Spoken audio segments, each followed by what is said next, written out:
स्वागत है आपको अपना यूट्यूब चैनल बीके क्लासेस पर। दोस्तों, आज हम इस वीडियो में आप लोगों को क्लास 8 के तीसरा चैप्टर संश्लेषित रेशा और प्लास्टिक और चौथा चैप्टर धातु और अधातु से एनसीईआरटी और एससीईआरटी से लगभग 100 प्लस प्रश्न बताएंगे, जो सभी के सभी बहुत ही इंपॉर्टेंट क्वेश्चन है। तो आइए एक एक करके हम लोग लगभग 100 से ऊपर प्रश्न देखेंगे। तो दोस्तों, अगर आप हमारे बीके क्लासेस को सब्सक्राइब नहीं किए तो हमारे बीके क्लासेस को सब्सक्राइब कर लीजिए, ताकि ऐसे वीडियो का नोटिफिकेशन सबसे पहले आपके पास पहुँचे। आइए एक नंबर यहाँ पे प्रश्न देखेंगे लोग कि मजबूत रेशा जिसका उपयोग पैराशूट तथा चट्टान पर चढ़ने हेतु रस्सी बनाने के लिए किया जाता है। बताना है कि मजबूत रेशा वो कौन है जिसका उपयोग हम लोग पैराशूट और चट्टान पर चढ़ने के लिए रस्सी बनाने में यूज करते हैं लोग। रेयॉन है, नायलॉन है, पॉलिस्टर है कि एक्रिलिक है। तो याद रखना है, इसका उपयोग हम लोग नायलॉन का करते हैं लोग, ठीक है। नेक्स्ट उसके बाद हम लोग देखेंगे यहाँ पे 2 नंबर प्रश्न, निम्नलिखित में से कौन प्राकृतिक बहुलक है। सेलुलोज है कि एक्रिलिक है कि नायलॉन है। यहाँ पे ऑप्शन 2 एक ही हो गया है। बताना है कि प्राकृतिक बहुलक इसमें से कौन है। तो याद रखना, सेलुलोज जो होता है वह एक प्रकार के प्राकृतिक बहुलक होता है। नेक्स्ट उसके बाद 3 नंबर है कि पॉलीथीन किस प्रकार का प्लास्टिक है। बताना है कि पॉलीथीन जो होता है वो किस प्रकार के प्लास्टिक के अंतर्गत आता है। मेलामाइन की थर्मोप्लास्टिक, रेशम की पॉलीपूल। तो याद रखना है, यह एक प्रकार के थर्मोप्लास्टिक के अंतर्गत आता है। नेक्स्ट उसके बाद हम लोग देखेंगे कि संश्लेषित रेशा छोटी इकाइयों से बना होता है, जिन्हें हम लोग कहते हैं। बताना है कि संश्लेषित रेशा जो होता है वो छोटी इकाइयों से मिलकर बना होता है, जिसे हम लोग क्या कहते हैं लोग, बहुलक कहते हैं, भाग कहते हैं, कोशिका कहते हैं कि कास्ट कहते हैं लोग। तो याद रखना है, संश्लेषित रेशा छोटी इकाई से मिलकर बना होता है, जिसे हम लोग बहुलक कहते हैं लोग। नेक्स्ट उसके बाद है 5 नंबर प्रश्न कि स्पिन रेट निम्न में से किस कार्य के लिए प्रयोग किया जाता है। बताना है कि स्पिन रेट जो होता है इसमें से हम लोग किस कार्य के लिए उसका उपयोग करते हैं लोग, ब्लीचिंग के लिए, रंगाई के लिए, सुखाने के लिए कि धागा बनाने के लिए। तो याद रखना है, स्पिन रेट जो होता है उसका उपयोग हम लोग धागा बनाने के लिए यूज करते हैं लोग। नेक्स्ट उसके बाद हम लोग देखेंगे यहाँ पे 6 नंबर प्रश्न कि कपास एक बहुलक है जो डॉट डॉट कहलाता है। मोड़हरित कहलाता है कि कास्ट कहलाता है कि सेलुलोज कहलाता है कि पेप्टाइड कहलाता है। तो याद रखना है, कपास एक प्रकार के बहुलक है जिसे हम लोग सेलुलोज कहते हैं लोग। नेक्स्ट देखेंगे उसके बाद प्रश्न, निम्नलिखित में से कौन मानव निर्मित रेशा है। बताना है कि इसमें से मानव निर्मित रेशा कौन है। कपास है, ऊन है कि रेयॉन है कि रेशम है। तो याद रखना है, मानव निर्मित रेशा जो होता है वो रेयॉन होता है, ठीक है। रेयॉन एक ऐसा है जो मानव निर्मित रेशा के अंतर्गत आता है। नेक्स्ट उसके बाद हम देखेंगे कि पदार्थ जो प्राकृतिक प्रक्रिया जैसे जीवाणु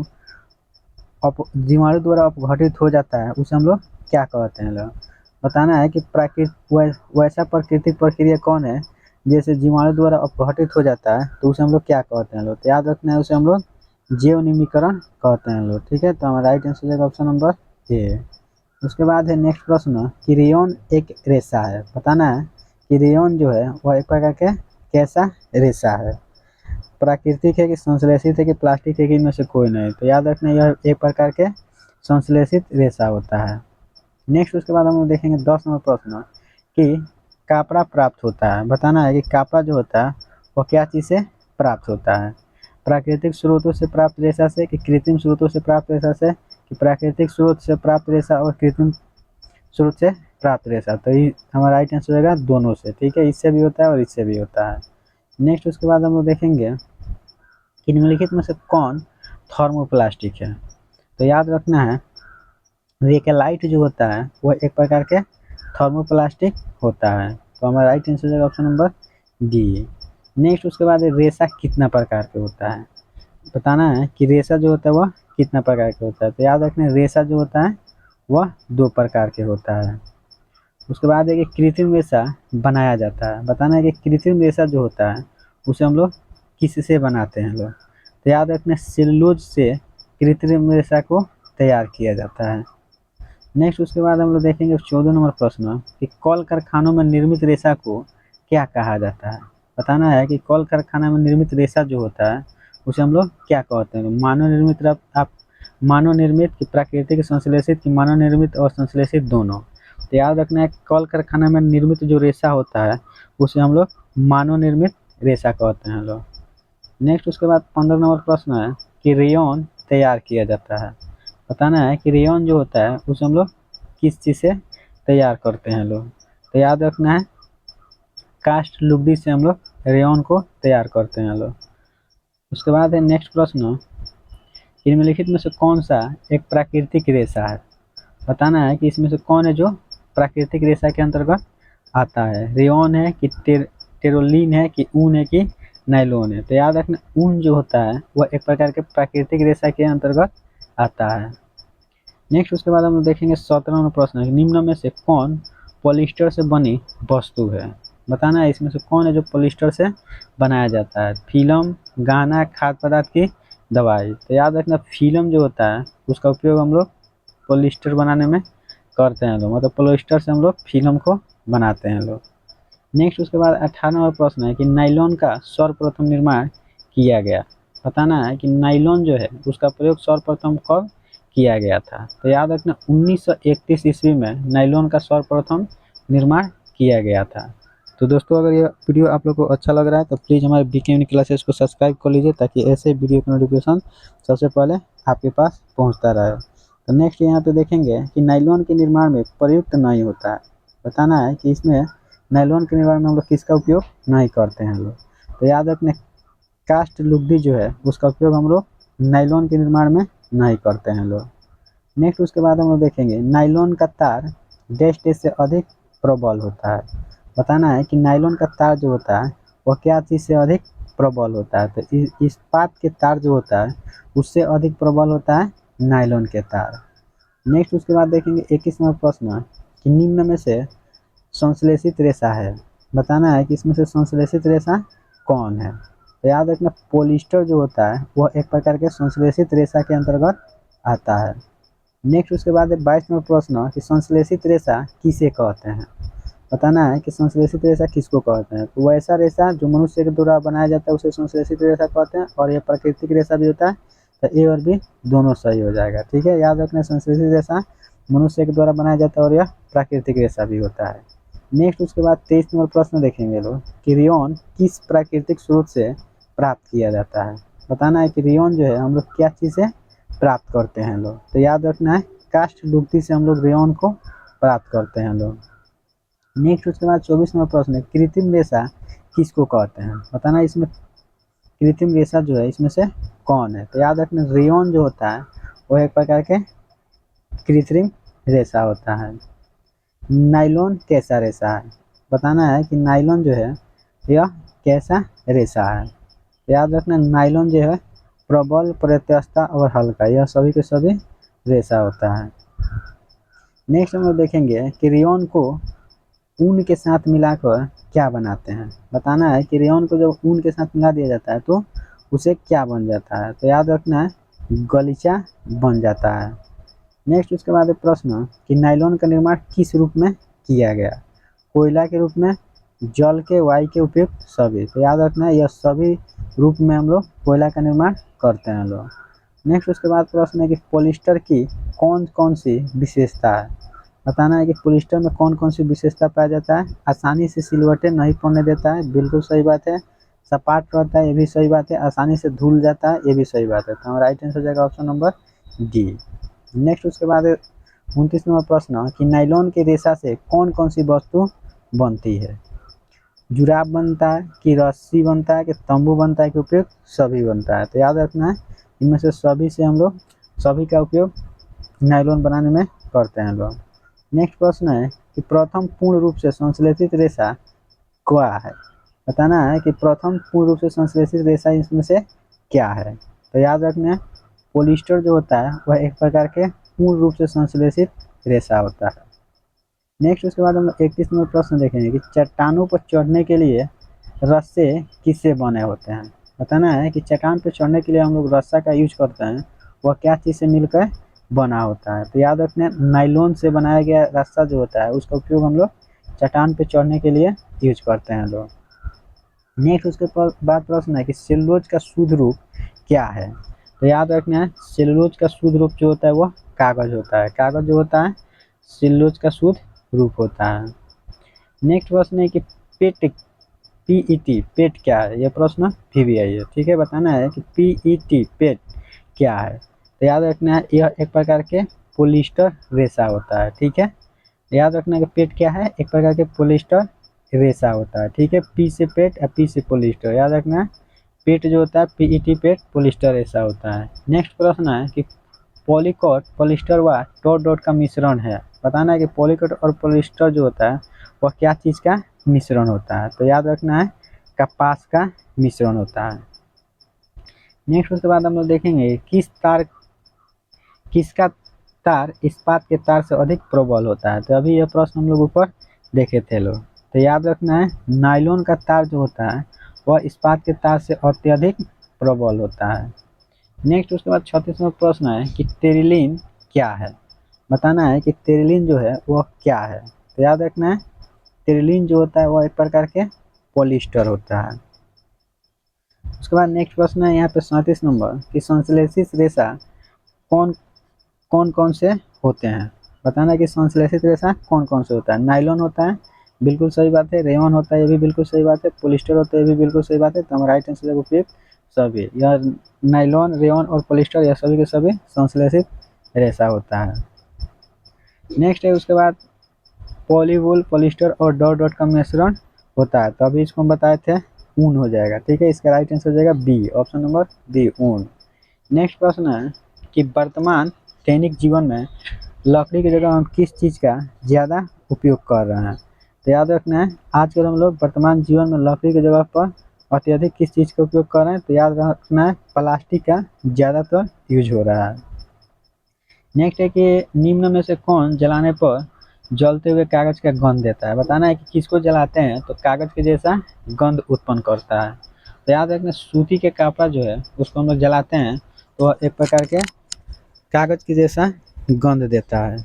नेक्स्ट उसके बाद प्रश्न है कि निम्न में से किस प्रकार के कपड़ा में फफूंद लग जाता है। बताना है कि किस प्रकार के कपड़ा है जिसमें फफूंदी लग जाता है। तो याद रखना सूती कपड़ा जो होता है उसमें आराम से क्या होता है फफूंदी लग जाता है। नेक्स्ट उसके बाद है कि डॉट डॉट एक पॉलिस्टर नहीं है। बताना है कि इसमें से कौन है जो एक प्रकार के पॉलिस्टर नहीं है।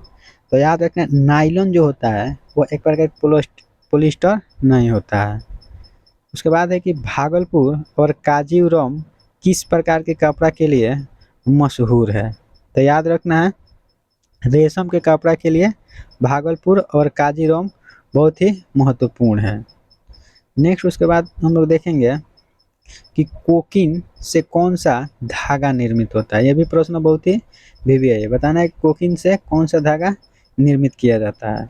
तो याद रखना कोकीन से हम लोग रेशम की धागा निर्माण करते हैं लोग। नेक्स्ट उसके बाद है कि रेशम की खोज डॉट डॉट में हुई। बताना है कि रेशम जो है उसका खोज कहाँ हुआ था।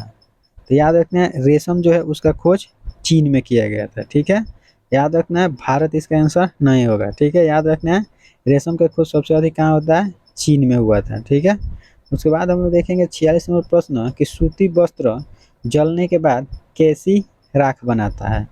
सफ़ेद बनाता है, भूरा बनाता है, काला बनाता है कि राख के जैसा राख बनाता है। तो याद रखना सूती वस्त्र को हम लोग जब जलाते हैं तो उसमें से भूरी राख बनता है। नेक्स्ट उसके बाद देखेंगे हम लोग 47 नंबर प्रश्न कि रेयॉन क्या है। तो याद रखना है रेयॉन जो होता है वो एक प्रकार के फाइबर होता है। नेक्स्ट उसके बाद प्रश्न है कि निम्नलिखित में से संश्लेषित रेशा को चुनिए। बताना है कि इसमें से संश्लेषित रेशा कौन है। तो याद रखना है टेरिलिन जो होता है वह एक प्रकार के संश्लेषित रेशा होता है। नेक्स्ट है 49 नंबर प्रश्न कि डॉट डॉट एक थर्मोप्लास्टिक है। तो ऐसा प्रश्न हम लोग ऊपर देखे थे लोग। ठीक है, पॉलीथीन जो होता है और पीवीसी यह दोनों के दोनों क्या होता है थर्मोप्लास्टिक होता है। तो हमारा राइट आंसर हो जाएगा ऑप्शन नंबर सी, ए और बी दोनों थर्मोप्लास्टिक के अंतर्गत आता है। नेक्स्ट है कि मेरिनो वूल का उत्पादन कहाँ होता है। ये भी प्रश्न वीवीआई है। बताना है कि मेरिनो वूल जो है उसका उत्पादन कहाँ होता है। तो याद रखना स्पेन में मरीनो वूल का उत्पादन होता है। नेक्स्ट उसके बाद हम लोग प्रश्न देखेंगे 51 नंबर कि पैराशूट बनाने में किस रेशा का उपयोग किया जाता है। बताना कि पैराशूट बनाने में हम लोग किस रेशा का यूज करते हैं लोग। तो याद रखें नायलॉन जो होता है उसका उपयोग हम लोग पैराशूट बनाने में करते हैं लोग। नेक्स्ट उसके बाद प्रश्न है कि टेफ्लॉन एक है, बताना है कि टेफ्लॉन जो होता है वो एक प्रकार के प्लास्टिक होता है, ठीक है। तो नेक्स्ट उसके बाद प्रश्न है 53 नंबर कि बेकेलाइट एक है, बताना है कि बेकेलाइट जो है इसमें से क्या है। तो याद रखना बेकेलाइट एक प्रकार के प्लास्टिक होता है। उसके बाद नेक्स्ट प्रश्न है कि उच्च अणु भार वाले बहुलक को क्या कहा जाता है, बताना है कि उच्च अणु भार वाला बहुलक जो होता है उसे हम लोग क्या कहते हैं लोग, प्लास्टिक कहते हैं लोग कि पीड़कनाशी कहते हैं लोग कि कांच कहते हैं कि सीमेंट कहते हैं लोग। तो याद रखना है उच्च अणु भार वाला बहुलक जो होता है उसे हम लोग प्लास्टिक कहते हैं लोग। तो हमारा राइट आंसर हो जाएगा ऑप्शन नंबर ए। नेक्स्ट उसके बाद प्रश्न यहाँ पे 55 नंबर दिया है कि डॉट डॉट एक लोकप्रिय प्लास्टिक है, बताना है कि इसमें से कौन है जो प्रसिद्ध पॉलिस्टर के अंतर्गत आता है। तो याद रखना है टेरिलीन जो होता है वह एक प्रकार के बहुत ही लोकप्रिय पॉलिस्टर है। नेक्स्ट उसके बाद हम लोग देखेंगे 56 नंबर प्रश्न कि नायलॉन का कौन सा गुण नहीं है। तो बताना है कि नायलॉन का इसमें से गुण कौन नहीं है। चमकीला है तो यह होता है, धुलने में आसानी से धुल जाता है, ये भी सही बात है, प्रबल होता है ये भी सही है, लेकिन भारी नहीं होता है। नायलॉन जो होता है वह भारी नहीं होता है। नेक्स्ट उसके बाद हम लोग देखेंगे 57 नंबर प्रश्न कि नायलॉन से बनी वस्तु है, बताना है कि इसमें से नायलॉन से बनी वस्तु कौन है, बताना है कि नायलॉन से बनी वस्तु कौन है।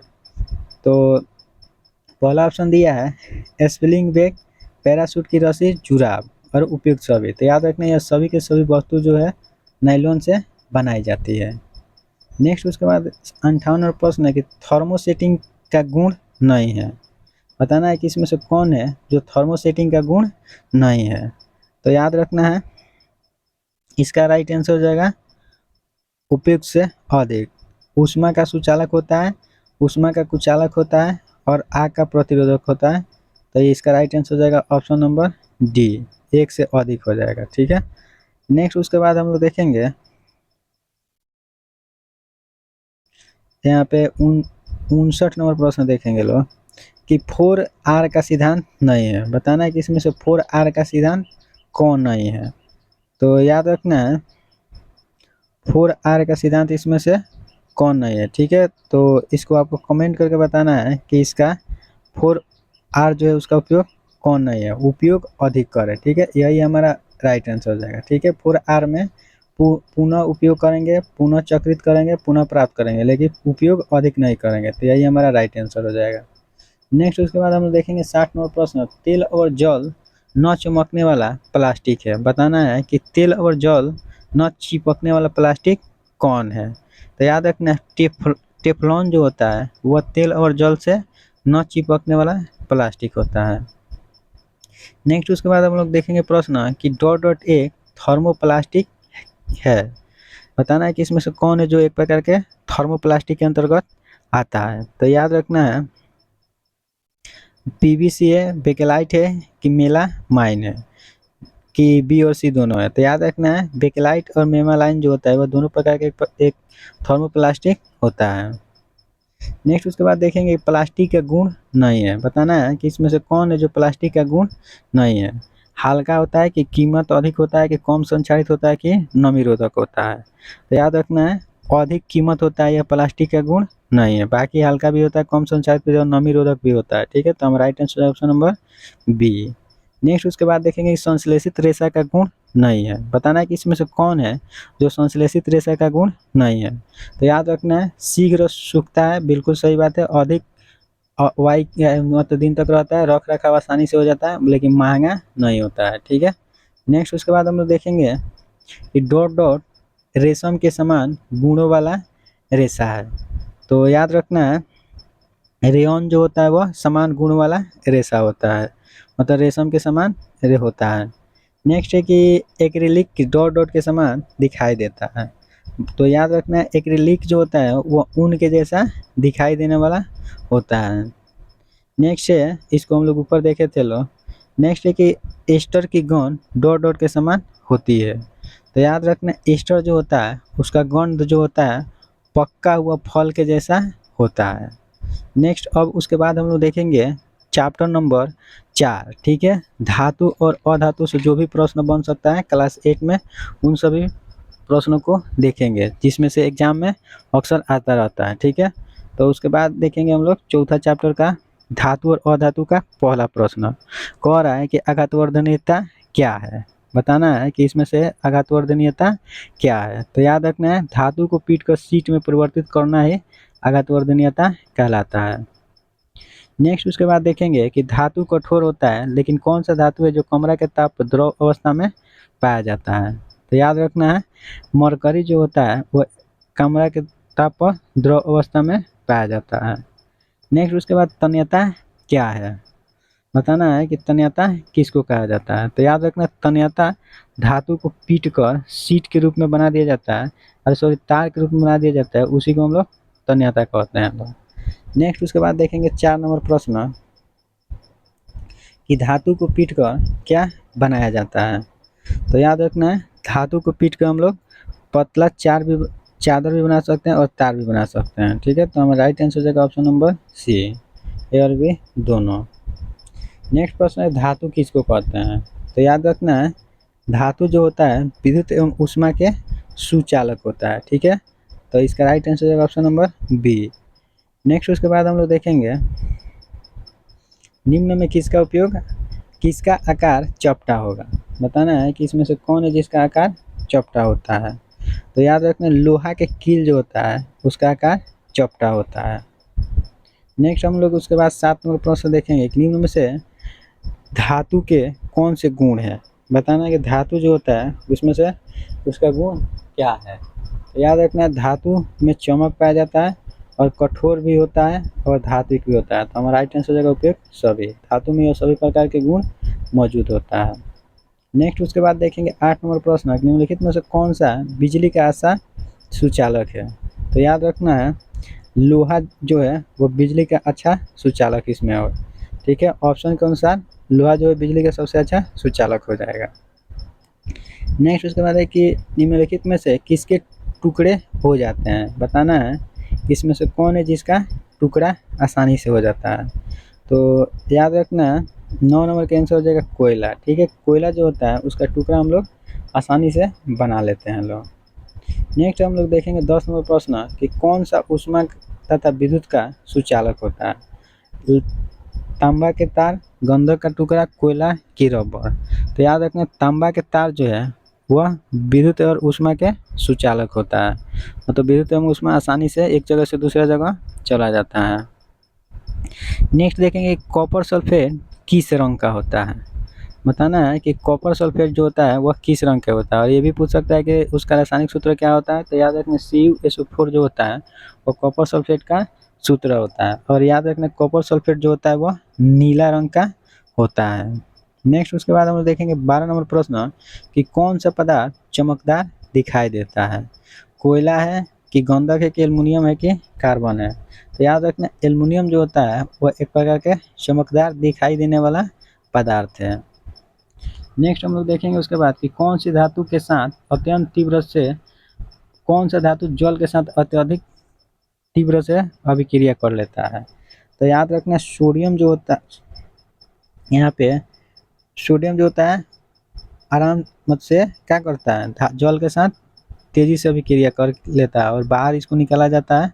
तो ये क्या होता है, इसमें आग पकड़ लेता है। ठीक है, बोला जाएगा कि जल में से निकालने से कौन सा धातु जिसमें आग पकड़ लेता है, तो सोडियम हो जाएगा। लेकिन कह रहा है कि कौन सा धातु जल के साथ अत्यंत तीव्र अभिक्रिया करता है, तो आयरन जो है लोहा, इससे जल जो है बहुत तीव्र गति से अभिक्रिया करता है और उसमें जंग पकड़ लेता है। नेक्स्ट उसके बाद हम देखेंगे सबसे अधिक सक्रिय धातु है। बताना है कि सबसे अधिक सक्रिय धातु इसमें से कौन है। तो याद रखना है, फास्फोरस जो है वो सबसे अधिक सक्रिय धातु होता है।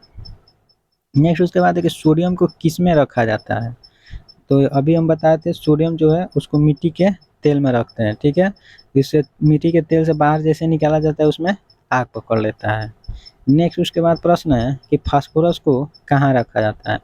ये भी प्रश्न भी है, फास्फोरस जो है उसको हम लोग कहाँ पे रखते हैं। तो याद रखना, फास्फोरस है उसे हम लोग जल में रखते हैं और सोडियम जो होता है उसे हम लोग मिट्टी के तेल में रखते हैं। ठीक है, नेक्स्ट उसके बाद हम लोग 17 नंबर प्रश्न देखेंगे कि कॉपर तथा कॉपर कॉपर का बर्तन की सतह पर जमा हुआ हरा पदार्थ को क्या कहते हैं। लोग बताना है कि कॉपर का बर्तन जो होता है उस पर एक प्रकार का हरा रंग का परत जम जाता है जिसे हम लोग क्या कहते हैं। लोग तो याद रखना उसे हम लोग कॉपर हाइड्रोक्साइड और कॉपर कार्बोनेट कहते हैं। लोग ठीक है, तो इसका राइट आंसर हो जाएगा ए और बी दोनों।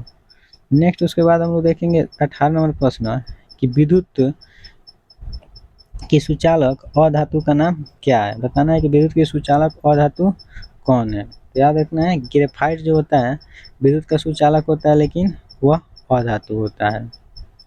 नेक्स्ट उसके बाद प्रश्न है कि जब हम एक धातु के चम्मच को जमीन पर गिराते हैं तो एक विशेष ध्वनि उत्पन्न होता है और ध्वनि के इस गुण को हम लोग क्या कहते हैं। लोग तो याद रखना ध्वनि के इस गुण को हम लोग धातु ध्वनिक कहते हैं, मतलब ऑप्शन नंबर सी इसका राइट आंसर हो जाएगा। नेक्स्ट उसके बाद है कि धातुओं का ऑक्सीजन के साथ प्रतिक्रिया करने पर क्या उत्पादित होती है। तो याद रखना है धातु ऑक्साइड उत्पादित होता है।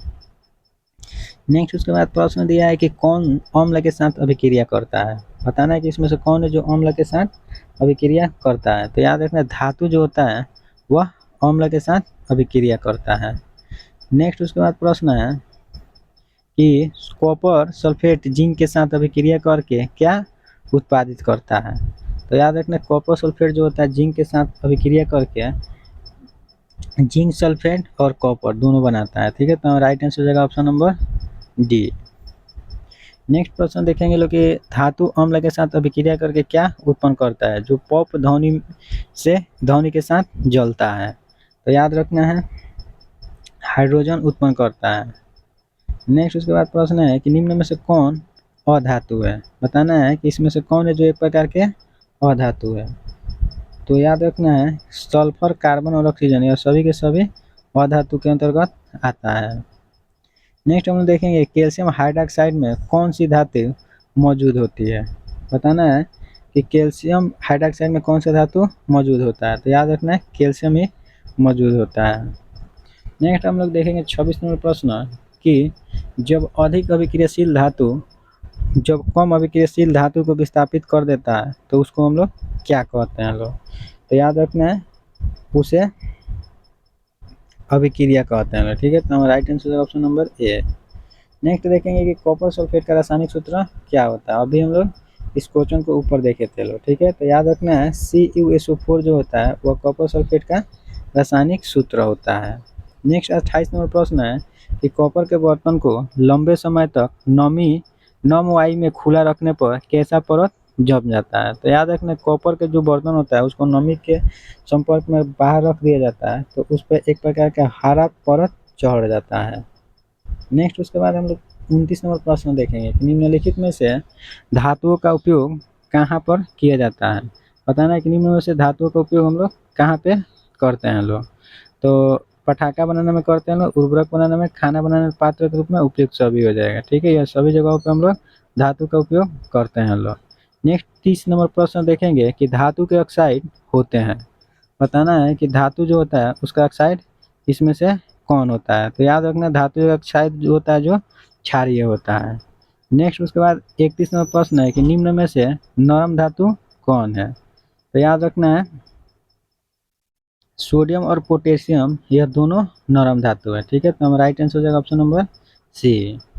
नेक्स्ट है कि चाकू से काटे जाने वाली धातु कौन है। बताना है कि कौन सा धातु है जिसे हम लोग चाकू से आसानी से काट सकते हैं। लोग तो याद रखना है सोडियम जो होता है एक ऐसा धातु होता है जिसे हम लोग आसानी से चाकू से काट सकते हैं लोग। नेक्स्ट है कि वो कौन सी अधातु है हमारे जीवन में सांस लेने के लिए प्रयोग किया जाता है।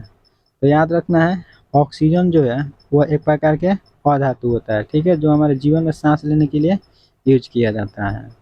नेक्स्ट है कि एक गैसीय अधातु कौन है। बताना है कि इसमें से कौन एक और धातु है और गैस के रूप में होता है। तो याद रखना क्लोरीन एक गैस है जो अधातु होता है। नेक्स्ट उसके बाद प्रश्न निम्नलिखित में से कौन सा प्रतिक्रियाशील अधातु है। बताना है कि इसमें से कौन प्रतिक्रियाशील अधातु के अंतर्गत आता है। तो फास्फोरस जो होता है वह एक प्रकार के प्रतिक्रियाशील अधातु के अंतर्गत आता है। बोल रहा है 36वां प्रश्न कि कौन अम्लों के साथ अभिक्रिया नहीं करता है। तो याद रखना अधातु जो होता है वो अम्ल के साथ अभिक्रिया नहीं कर पाता है। उसके बाद प्रश्न है कि कौन सी अधातु चमकदार होती है। तो याद रखना आयोडीन जो होता है वो एक प्रकार के अधातु है और इसमें एक प्रकार के विशेष चमक पाया जाता है। नेक्स्ट 38वां प्रश्न है कि 1 ग्राम सोना से कितना लंबा तार बनाया जा सकता है। ये भी प्रश्न बहुत वीवीआई है। बताना है कि 1 ग्राम सोना जो होता है उसे हम लोग कितना लंबा तार बना सकते हैं लोग। तो लगभग 2 किलोमीटर लंबा 1 ग्राम सोना से हम लोग तार बना सकते हैं लोग।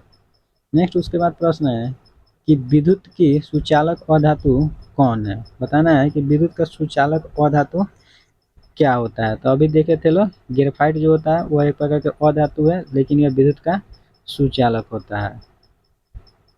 नेक्स्ट है कि किसका उपयोग जल का शुद्धिकरण में किया जाता है। बताना है कि जल का शुद्धिकरण में किसका उपयोग करते हैं। तो अधातु जो होता है उसका उपयोग हम लोग जल का शुद्धिकरण में करते हैं लोग।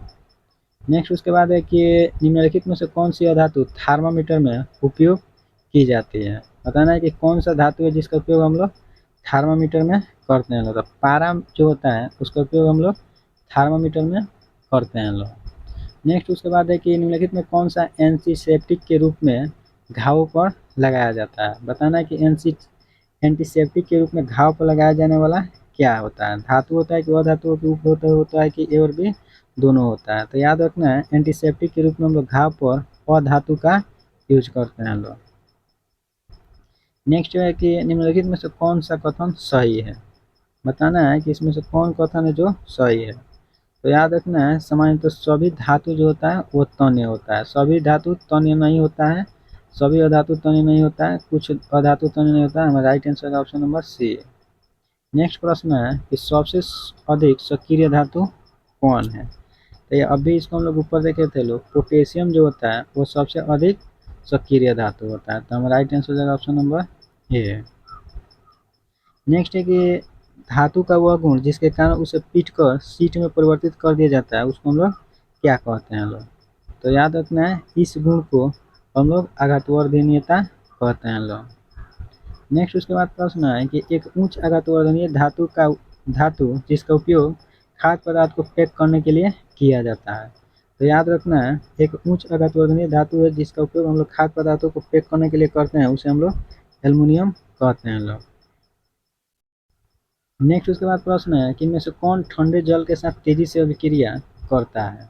बताना है कि ठंडा जल के साथ तेजी से अभिक्रिया करने वाला धातु इसमें कौन है। तो याद रखना सोडियम जो होता है वह ठंडा जल के साथ बहुत ही तेजी से अभिक्रिया कर लेता है, इसलिए हम लोग इसको केरोसिन तेल में रखते हैं लोग।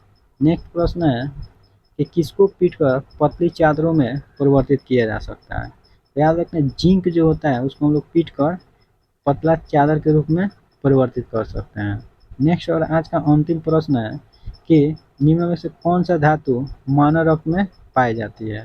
तो याद रखना है मानव रक्त में लोहा मतलब आयरन की मात्रा पाई जाती है और ये प्रश्न बहुत ही वीवीआई है। तो दोस्तों अगर ये वीडियो आप लोग को अच्छा लगा है तो प्लीज़ हमारे बीके क्लासेस को सब्सक्राइब कर लीजिए ताकि ऐसे ही वीडियो का नोटिफिकेशन सबसे पहले आपके पास पहुँचे। मिलते हैं कल ऐसे ही लगभग 100+ प्रश्नों को लेकर।